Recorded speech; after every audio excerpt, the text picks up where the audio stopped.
The biggest failures, I think, happen when someone has a great idea, but they fail to recognize that they might not know everything at the beginning or that the world might change.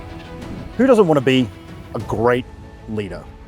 A leader who's calm under pressure, insightful, respected, well-liked. But what does it take to become a great leader? Hey, I'm Boo, and welcome to my podcast. The Few Leadership Podcast defines great leadership and what great leadership looks like.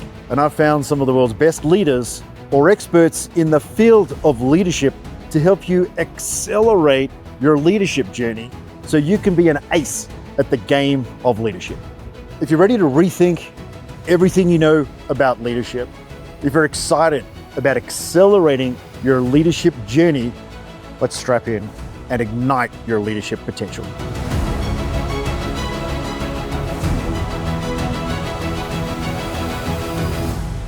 Welcome back, everyone, to another episode of The Few. We have Forbes' #1 futurist on the podcast today, a man who I've had the opportunity to meet in person, absolute legend, just a really wonderful human being, not just incredibly insightful in how to survive in the future, how to embrace and understand AI, but just generally connected to the human side of leadership and technology, which, again, as you know, my opinion is the biggest challenge we have moving forward, as those two individuals working nicely. Jonathan Brill, thank you so much for coming on the Few podcast, mate. It's amazing to be here. It's good to see you again, man. It's great to be not in another country and see each other at home. Yeah, we can speak. We don't have to worry about trying to translate into French like we were in Montreal.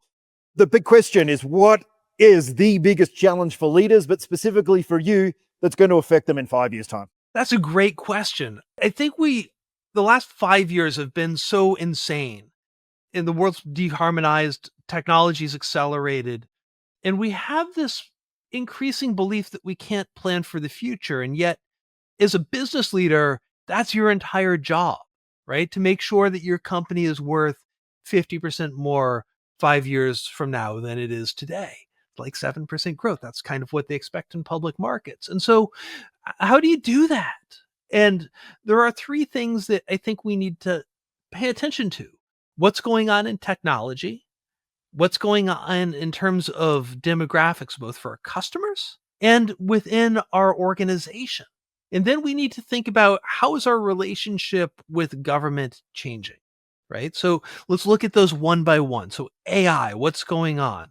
We're seeing in the last couple of months a radical increase in the quality of what's called agentic AI. And so for tasks which would be like standard management tasks, it turns out that the best AIs are able to do something like 30% of them now, up from like 2% a year ago. That's going to radically change the way we work as firms. The second piece is demographics. Around the world, we have aging populations. By 2030, almost all of the baby boomers will be out of the US business population.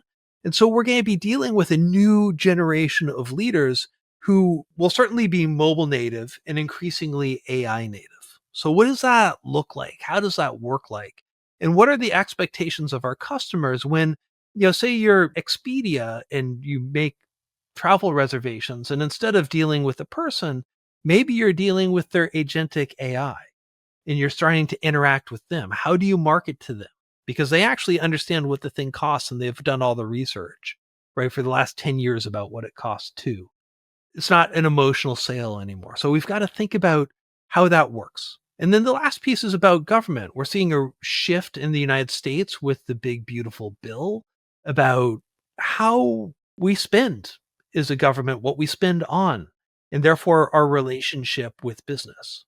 We're seeing shifts in regulation, right? Just this morning or just yesterday, there was an announcement from the White House that it's not illegal to do business with TikTok, even though the law says that it is.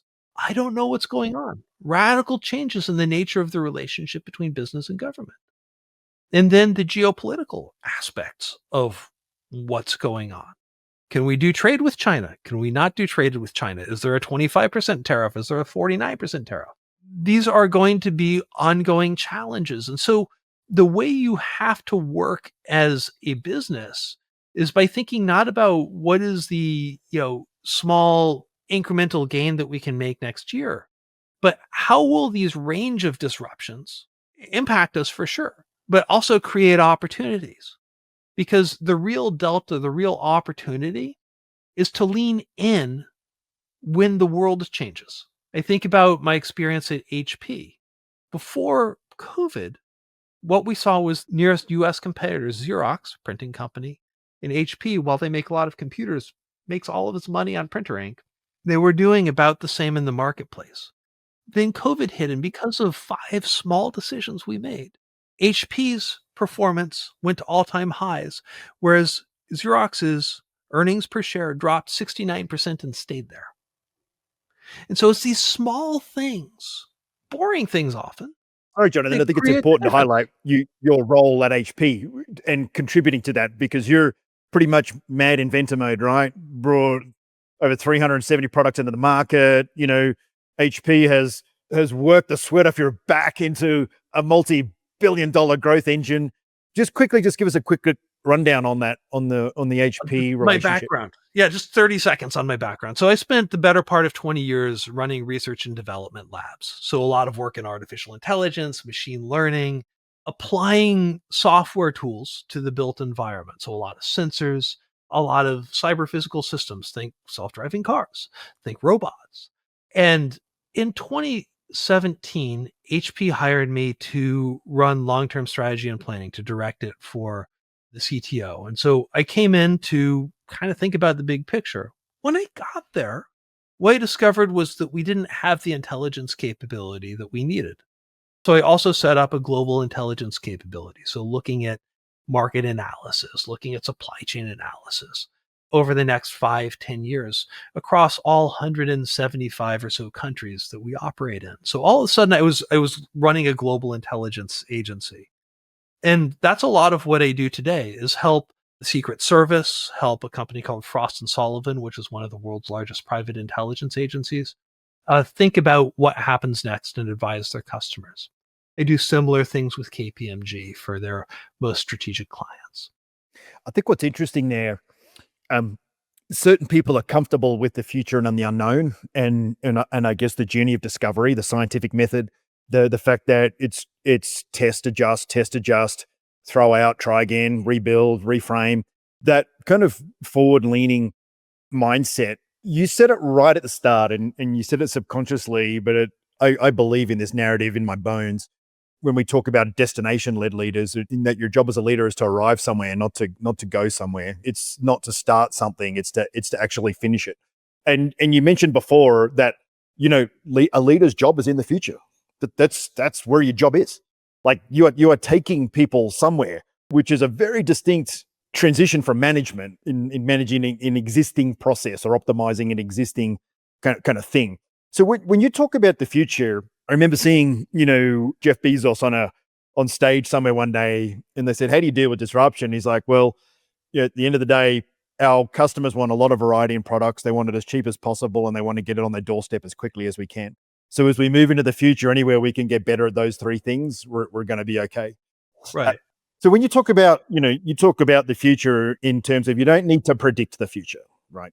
That's not what you need to do as a leader. You need to be ready to adapt to the future. So come at us a little bit with the mindset that we need here as leaders to not fear the future, to not be anxious about the future. Well, the first thing to recognize is that there's like 10 or 15% of the future we don't know, but I just laid out 85% of it for you, right? We can know a lot about demographics. We can know a lot over the next 5 years about the rate of technology change. We know a lot about how that's going to impact jobs. We can model out how quickly markets can shift and what that means for your customers and how you interact with them. We can know how much this is going to cost.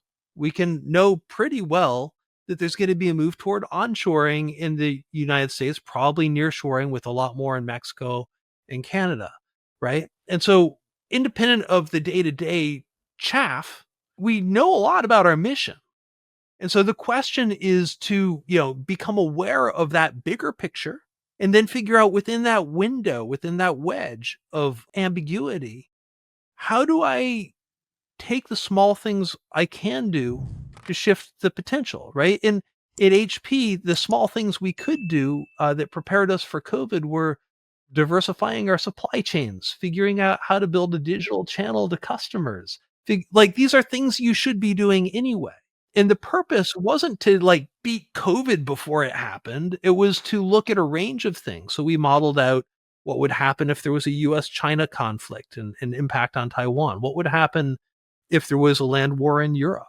What would happen if there was an energy shock, a financial shock, right? And what would happen if there was a pandemic? We weren't looking at one thing. We were making decisions that created optionality no matter what happened next. And like, as a fighter pilot, like surely you're doing the OODA loop, right? Test and repeat, test and repeat, test and repeat. But you're also figuring out, okay, well, what are those branching opportunities to get me back to, back to ground, right? 80% of everything we do is known. It's just the 20% we need to adapt to, but we just make the known simple.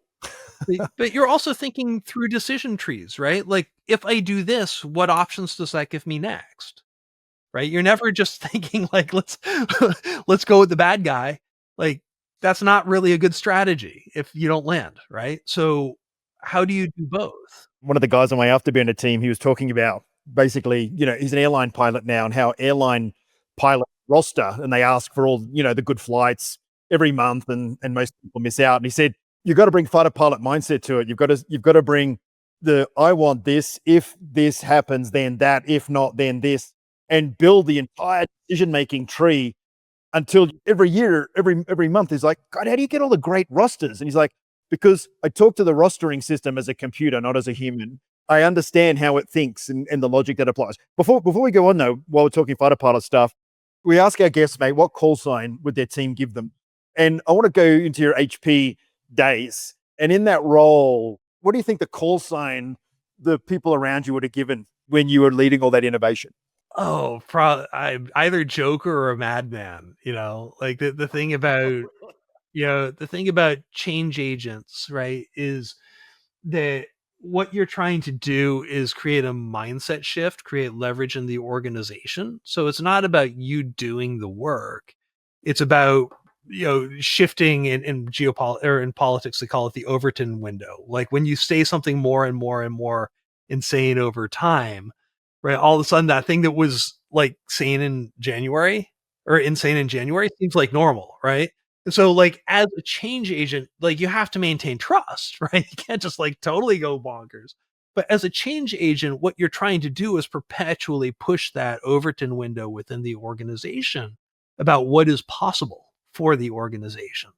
And so that's kind of what I did. That was my job. And because it's a very engineer centric company, always with data, always with the McKinsey level of backup for any sentence I said.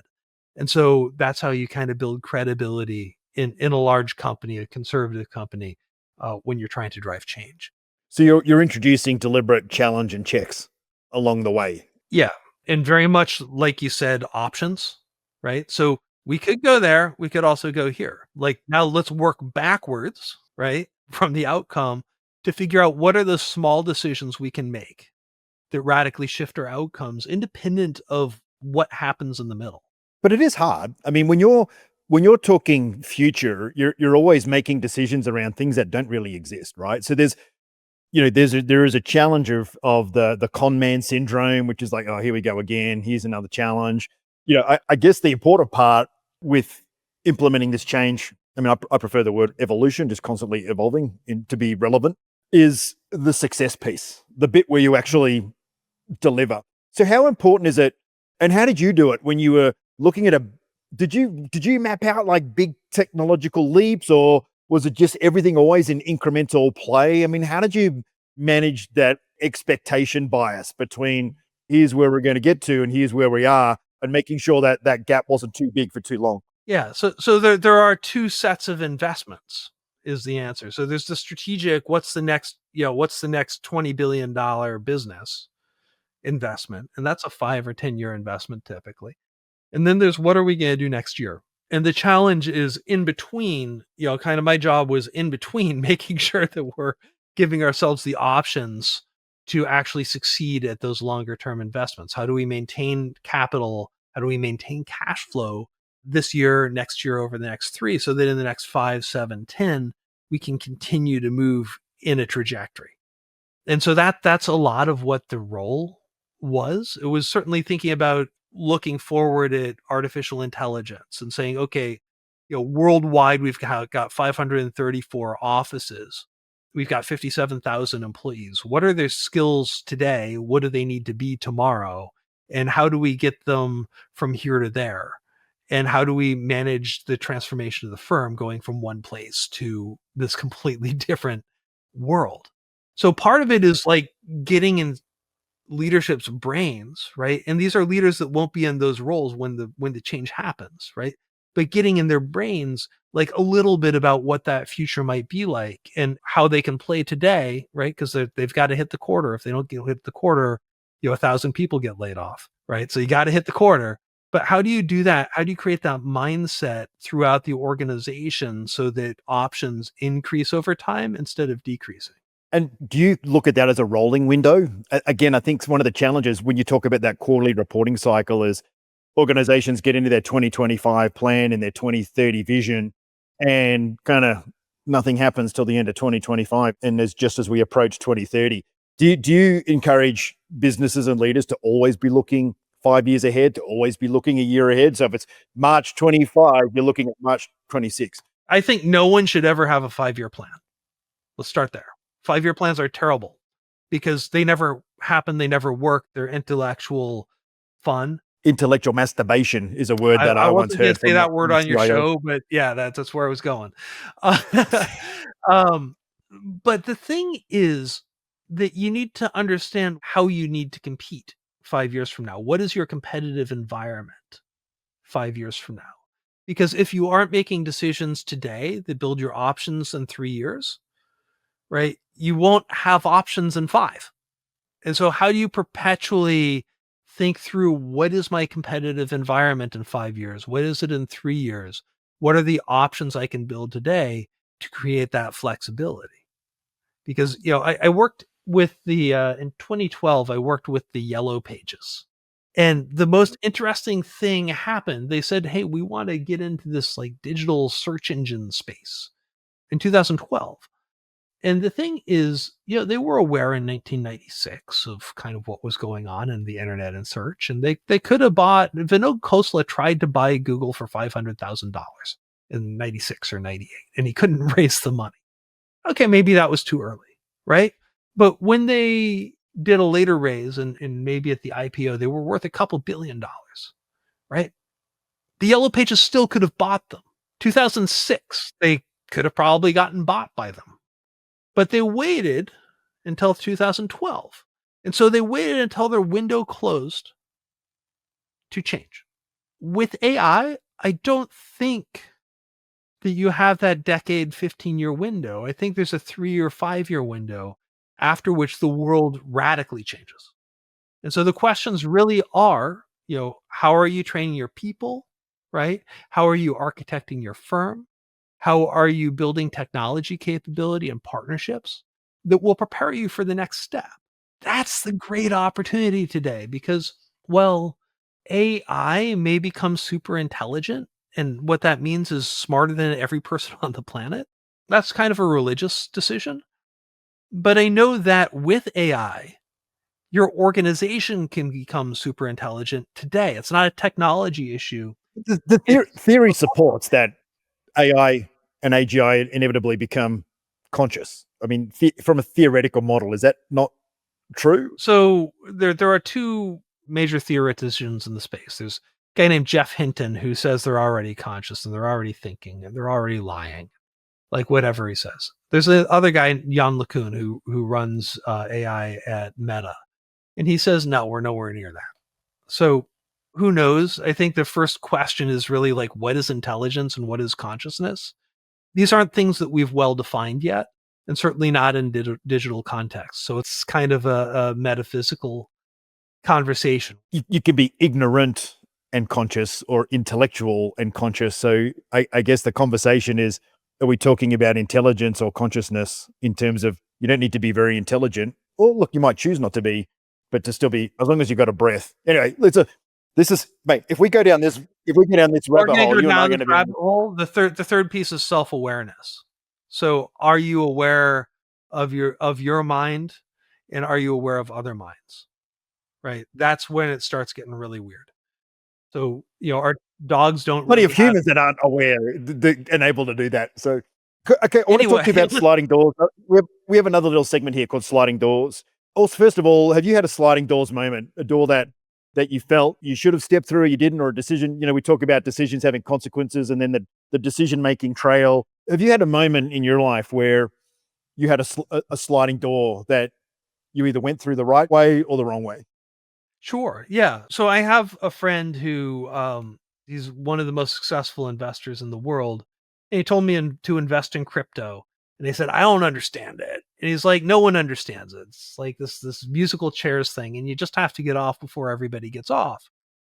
What I didn't understand was he was one of the most successful investors in the world, and he would call me the week before all of the most successful investors in the world dumped their Bitcoin. That was the sliding door I should have walked through that didn't look like a good one. The sliding door I walked through that was great was going into HP. So I'd been running labs for a long time, and I wanted to change what I was doing to become a writer and an author, and to start doing board and senior level advisory work, which is what I do now. And HP called. I was very successful at doing what I was doing. I was running a major research and development consultancy at that point. And I thought, this is crazy. Why should I do this? And I started talking with my boss, my future boss. And what I realized was, even if this next step at HP fails, it will set me up to advise at a higher level, right? At a management level as opposed to a technology level. It will set me up to write a book, because they'll let me take all of the research I do out of HP and use it in a book. And they'll have me speaking like 100 times a year. And so I'll have that baseline as a speaker to become really good. And so for me, what was interesting about that decision was, even if it failed, I succeeded. And so what I look for now are those opportunities where it's not about, am I going to succeed or fail at this thing, but does it open my options with what happens next? If you're enjoying the show, I'd just like to ask of you a little favor. We're on a mission here to ignite the world's leadership potential. We need to reach out to as many leaders as we possibly can. So if you're enjoying the show, I just ask you to leave a review, to subscribe, to help introduce this podcast to other leaders to join you on your journey to flawless leadership. We're going to head back to the episode now. I hope you've enjoyed what you've learned today. Please remember, let's ignite a movement of flawless leaders. Subscribe, leave a review. Let's get back to the show. I think that story is actually a phenomenal example of fully aligned wins for an organization and an individual. And to have that level of insight, you and I, we meet a lot of people who are disgruntled in their big enterprise job, and they feel like they're stuck in middle management. And like, if only the organization didn't do this, or the organization did that, or if only my boss wasn't an ass, that just fail to comprehend that, look, enterprise is a great platform. I mean, if you are a mover and shaker in an enterprise, if you've got clarity and you're a dyed-in-the-wool leader, you can actually shoot through those organizations pretty quick and get to a very influential position. So I think, the fact that you moved into that role with such intentionality, to me, is, somewhere along the way you've learned that. Like, is that because you look at every job as a scientific project as well as well, this is what it's going to be in 5 years. This is what I need to do now. HP is getting you at a bargain rate, because no doubt they're getting you and the incentives. They got me at a 50% reduction in income to do the job, because I wanted to make this shift. Yeah, but you traded it off, right? You did it. You kind of traded equity in yourself and to build your equity, as opposed to cash flow. So, I think that in itself is super insightful. And this is important. Do you live your life this way? I mean, you advise businesses and you tell businesses, you don't tell anyone anything, you're an advisor. You inspire and suggest this approach, but do you manifest that in yourself? Is this the way you live life? So we talked a little bit about future-oriented leadership, and I think about it maybe a little bit different than you. I think we start off with the trajectory. I want to go here, But inevitably, if you're an inventive leader, you're going to find more options in the process. And that's really the opportunity. We did a study of 2.7 million managers to understand why some do dramatically better in times of change than others. And it comes down to four things that I live every day of my life, right? Leverage help. If you ask for a lot more help from your peers than your peers, you'll do dramatically better. The second is unexpected connections. How do you build broader social and economic connections in your life? So I'm traveling 3 weeks a month, probably. Often I'm in 20, 30 countries a year, and I'm meeting thousands and thousands and thousands of people. Like, new opportunities appear all the time for me, things I couldn't even imagine, right? If I planned for them, right? And what people don't understand, I just want to make a point about this is you meet thousands of people, but unlike many people meeting people, you have very contextualized conversations, right? Because you have a topic, you have a thematic in your life. So the value of every one of those 1,000 conversations is incredibly high compared to the average communication. And I think it's important for people listening because it's great meeting thousands of people, but when you meet thousands of people as a speaker in different countries, you get this incredibly valuable feedback that's aligned with your intention. I think it's twofold. I think that's one. The second is I actually try to do this in my life. I have my assistant set up meetings with random people she finds on LinkedIn she thinks I might find interesting. And like every week I have 2 or 3 meetings and just meet the most interesting people and have great conversations and see how I can be useful. I have no objective. I'm not trying to make money. I'm just opening myself to the world. And part of this, this is going to sound crazy, but part of this is that I'm actually something of an introvert. And so this helps me, just putting that structure in place helps me build those conversations and build those networks. The third piece is that we find in leaders that are successful under ambiguity, they do different things to control chaos. So most of us have standard operating procedures, whether it's the OODA loop or something else.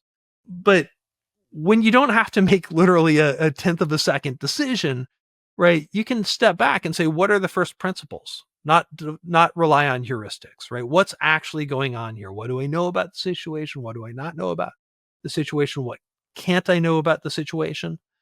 Right? And what's the first decision I could make that would dramatically decrease the amount of stuff I don't know and help me make a better decision, right? Take a better action. And so that is really, I think, the most important piece is you create a lot more options by asking more people and meeting more people and asking for more help. Then you get yourself in trouble because a good thing happens, right? I wasn't a senior executive at a Fortune 50 before, HP. And then you work from first principles and you say, okay, well, what's actually going on here? How should I think about this? How should I work through this? And when you're comfortable doing that, it turns out that you don't walk into situations with kind of adrenaline. You walk into scary situations calm. And as a pilot, you know this. Like if the adrenaline's on overdrive, you're not going to make good decisions. You got to be calm in dangerous situations. And when you are, well, everybody else is looking for what's obvious. You're stepping back to say what's missing. And when you do that, that's how you become inventive. That's how you find new potential. That's how you find new options. But that's awareness, right? That to me is creating the space to be aware of the environment and to be able to consume information, not consume it, participate with it. And to not be the expert, to not bludgeon your idea or your innovation into people. In fact, quick one, what is the worst innovation failure you've ever seen in the history of business? The last thing we were talking about was these 4 principles, right? How do you leverage help, unexpected connections? How do you control chaos? And how do you know what's missing, right? It's convenient consultant acronym LUCK, right? Leverage help, unexpected connections, control chaos, and know what's missing. The biggest failures, I think, happen when someone has a great idea, but they fail to recognize that they might not know everything at the beginning or that the world might change. So for me, there was this project called Juicero, and it was completely, absolutely amazing. That it was they wanted to have fresh pressed juice in your house. And so they had this $700 juice machine that would press these juice packets, and these juice packets had to be made in every city with fresh cut fruit and then Ubered to the person's house, and it had to be run via an app on your phone. Now, in 2010 or 2012, there's like all of them, like consultant metrics said maybe this was a good idea. Common sense said maybe not. But then Johnny Ive, who's the head of AI or the head of design at Apple and now at OpenAI, and Yves Behar, who's one of the most famous industrial designers on the planet, got behind it. And like everyone was in on this. And they raised, $80 million to build this thing. And when you take a look at it, this isn't a startup project. You had to build fruit production capabilities in every city in the Oh, it's world. huge. You had to build It's so ambitious. $700 thing. You had to have these vacuum packed bags. And then you had to have like Uber work and deliver it for $2 a pop to people's houses, right? The probability of this failing was epic. But on the top line, dude, you had the best investors, you had the best designers, you had the guy who built a juice business, juicing it, right? Like it looked like it made sense until you kind of dug in and you said, where are the improbabilities here? And I think that's really the important thing, is that it's actually in those improbabilities that the opportunities are. If they had taken one or two or three of those opportunities, things might have been very different for them. An example, Magic Leap was going to be the augmented reality superhero, like Iron Man technology, and that you were going to put on eyeglasses and it was going to be amazing. The problem, and I've done a lot of engineering in this space, was that was like a 2027 problem that they were pitching in 2010. And no startup should have a 17-year runway.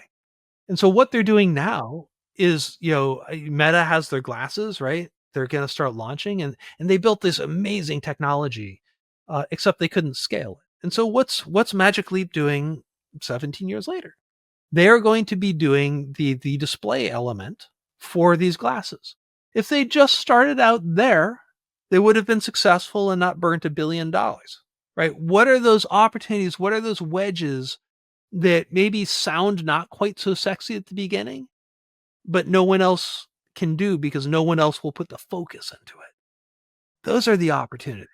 That's a good point. I mean, that's where your timing can be everything. Like my father was very successful in sales and built a very deep CRM maybe 10 years before Salesforce even had a CRM. It had opportunities, it had deal, it had the whole shooting match, but launched it 8 years too early. And subsequently didn't get any traction. The competitor. Right? We built the software side of the competitor, Magic Leap. Yeah. And it was also, and it was cloud native. It was internet based, didn't require software. It was so innovative that every CIO and every organization was like, oh, that's too risky. It's not on-prem, we don't own it. It sits in the internet. Ooh, it sounds very risky. So how do we not do that? Like there has to be some sort of triage around the right. And by the way, 17 years to become a success. I mean, I was 5 and I finally became a fighter pilot at 22. So my big idea took 17 years as well. But I guess they're still successful in a way, right? If you're still in the game. Those are career trajectory, right? Not business investment trajectory. So, when I was 20, I told my mother I wanted to be doing exactly what I'm doing now. And it turns out that my father's best friend, and I knew him kind of as like my father's best friend, but he was a New York Times bestselling author. He was an inventor. He was a professional speaker. He was a television personality. I just kind of knew him as my dad's best friend. And so I was exposed to the idea that this life is possible when I was 2. It just took me 45 years to manifest it. So these things are true too. I just recommend having success in the mid-range. Yeah, there's wisdom in that. I mean, 45 years of commitment to, I mean, that makes you so unique in the world with what you do. That's why Forbes ranks you the number one futurist, mate. You got genuine game. My point is, in retrospect, there was one path, right? It was not obvious moving forward. Yeah. I literally, Steve's now 82, I think, this year. And I was talking to him last year. I was like, tell me about your life. And it was like, oh my God. Like I knew I patterned my life after you. I didn't know that I like carbon copied it. And so these are things but that's incredible. You learn, right? But he showed me, and you make a good point. He showed me a roadmap of my future, right? and I did it. And so my point is we ended up doing very different things. I do more for corporate and he was more just an inventor. He was a toy inventor and communications guy. I think what we're trying to do is join those dots between the 17 years, how you get the timing right on innovation and invention. Right. So the way you do it is, most people want to, especially in Silicon Valley, they get obsessed. There's some tweaky thing. There's some new piece of AI. There's some new software thing, and they want to do that, and everybody goes there, right? And then they miss the target because it happens too fast, too slow, not big enough, whatever it is. And the way I do it, the way I work with clients is I say, okay, well, we want to do artificial intelligence. Okay, so we know at some point that you end up with this thing that requires state level regulation and control and super intelligence and whatever it is, right? We know that.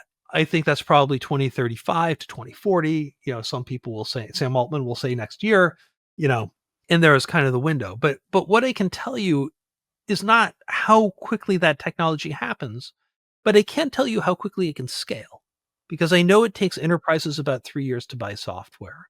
I know it takes 5 to 7 years to build out a new data center at scale. I know it takes 10 years, about to build out the energy to do the kinds of things that we're talking about doing. And I know that it takes about 6 to 10 years to build out, kind of the space networks that are going to be required, wireless networks that are terrestrial wireless networks that are going to be required. And so I can tell you in a pretty good perspective that you may do something in the lab this year, next year, in 2030, but it's not going to hit kind of global industrial revolution scale until 2035. Between now and then, a whole bunch of things are going to happen. People are going to restructure their firms. There's going to be changes in the monetary system. There's a whole bunch of other things that will happen between now and then. But I can tell you that it's not possible for that thing to scale at, a multi-billion person scale for another 7, 8, 10 years. And so I can tell you with great certainty what will happen within the next 5, even if that technology hits. And so that's where you can work back. And as a business, right, when you take a look at the cost of capital, right, like you can only ever really invest out 3 years, 5 years, depending on kind of what the cost of money is. Otherwise, your investors aren't Well, going to money doesn't want to be exposed any longer than that, right? Everyone wants to cycle their private equity wants to cycle every 3 to 5 years. I mean, it's hard for someone to park their money. There's a lesson in that as well. I mean, in terms of the long-term family offices that look at it generationally. But again, I don't want to. But We are that's going massively but over time. but my point is, yes, there is Amazon, they get a pass. Yes, there's Elon Musk, he gets a pass. HP, Dell, McDonald's, they don't get a pass. And so when you take a look at the vast majority of people and the vast majority of firms, you're really looking in that window of what can I do in the next 18 months, 3 years, maybe 5 years. Yeah, I mean, McDonald's has been interesting in how it's innovated from make your own burgers and, just innovating from the core. Okay, got another segment for you here. We call this one unpopular opinion. What do you think is populist opinion around leadership in the future that you have a contrarian view on? So the big story right now is that the entry level jobs will go away due to AI. I think maybe the senior level jobs will go away due to AI. And here's why. Because AI will know more about things. It will be able to think more steps ahead. It will be able to simulate things, right? Better than humans ever could. Try and think like what does the best chess player in the world think? Like 7, 10 steps ahead? Gemini is already thinking 30 steps ahead, right? When it does agentic stuff. So we're talking about skills humans cognitively can't do. The second thing is that they're better at managing people than people. Cause as a pilot, you've had to learn to put your ego in check, right? It's not about me. It's about the situation. It's always about the situation, right? It's a hard thing to do. It's a hard thing to do. AI doesn't have an ego. So it's actually better at listening to people and coaching people kind of innately than people are, right? So it also knows every decision-making framework ever created. So it's better at making decisions. It's better at simulating those decisions. It's better at working through problems with people. It also is able to read every single email, transcript, conversation, otter transcript in your entire organization every minute. So what do we hire senior leaders to do, right? Make really good decisions, have screwed up enough stuff that they're able to simulate what happens next, to manage people, right? And to have awareness about what goes on across the firm. I think that we're going to see that much more junior people have the responsibilities of much more senior people today. That's going to happen in the next couple of years. And there's precedent for that. I mean, when you go back through history and you look at the 40s and World War II with with all the death and destruction, we had very young people in incredibly responsible Absolutely. jobs. I mean, from my perspective, you could have a 23-year-old squadron leader running 200 people and flying in combat, and that person was probably going to get shot down. And we had another one 6 months after, and the system kept operating. So, oh God, it's just going to open another question, but it's just going to delay Well, but even no, more. we can talk about force factor, right? So this is an interesting question, right? So right now in the military, right, one of what, every 20 bird colonels makes a general? Yeah, Something like that? gosh, if that, yeah, Yeah. depending on the Well, but numbers, why do yeah. we have that? Because if there's a war, we might need to scale really quickly, right? Redundancy, And it's called, and yeah. so we have this awareness in the military of kind of situations changing and needing to scale. We don't really have that in business. You might have two people with the same role just in case one quits, but you don't really have that same kind of bench. And I think this is going to be a real issue moving forward, that we need to figure out in a world of changing demographics where we have like less people to hire, how we're going to make them better. And I think that AI is going to be at the center of that. And it's going to be at the center of learning and development. And it's going to be at the center of executive decision making. It's going to be really interesting to see how. Maybe it's come at the right time. I mean, when you look at birth rates and you look at the decline in the workforce to sustain the retiring generations, maybe it's going to be a natural redundancy as people age out of jobs. I think so. I think it's happening at a point when we can't sustain the economy we've had, and we're going to have to change the way we work. It's the best tool that we have to change our economy, to deal with climate change, to deal with the labor shortages, to figure out how to radically scale knowledge work, to be more effective, to digitize the economy, to bring robots into places that are either too dangerous for people or that we don't have people to do. It's coming along just at the right time. So wrap it up with we call them kind of the big three, the three things we can do. Like immediately you're in a room full of very anxious leaders about the future. They're worried about the job. They're self-absorbed. So first of all, they're worried about the job. They're worried about hitting their results. I mean, I work with let's call it the world's largest technology company at the moment. And the number one challenge for those leaders was they were going to lose their job. There are 800 software engineer leads. Oh, we're not going to have a job soon. And all of a sudden the organization, it cares more about the results than they care about me, which for that organization would shift. So what are three things that you can pass on that these anxious leaders can do to create a little bit of calm, thoughtful leadership moving into the future? I think we don't need to know what AI in particular is going to do or how fast. What we do need to do is have a plan to get ahead of it and to take advantage of it instead of it taking advantage of us. And the way you do that is just making a list in your organization of what are the things people can't do, right? What are the things that just like cognitively we aren't able to do, which we wish we could? Make that list. Second thing is, what are the things people shouldn't do? So when I was an executive, I spent probably 60% of my time, 65% in alignment meetings. We're still monkeys, right? We're still apes. We're gonna have to do politics, right? But it's gonna be radically different. So what are those things that people shouldn't be doing? And then what are the things people won't do? What are the things that are too low value to even consider spending our time on today? Right? When you think about those three things, what can't we do, what won't we do, and what shouldn't we do? You suddenly have a list of the things that we want AI to do for us. If you put that in ChatGPT and you ask it to go and search the internet every month and give you a report on what's now possible, you now have a tool that will help you get ahead of these changes and help you become the leader of these changes instead of the victim. By the way, that's research I would never do every month. I just gave you a thing that I won't do that AI took away from me. It's been phenomenal. As we're ticking along here, I'm like, I'm going to schedule another podcast because there's so many things that I had to kind of nip the rabbit hole. Let's nip the rabbit hole in the bud. That's definitely the wrong. That's definitely nip the conversation in the bud, not go down the rabbit hole. Yeah, absolutely. I'd love to come back. Yeah, but it's also. I mean, I love meeting you last year in Montreal. Love the podcast. You know, when you talk about the opportunity to reach out to some random people and have a conversation, that's what this podcast is for me. It's my indulgence to just sit for 30 minutes to an hour and just talk to really cool people that have an innovative way. And I mean, you've got so much depth to your story and knowledge that I just feel like we've scratched the surface. So I would love to get you back and do a part 2.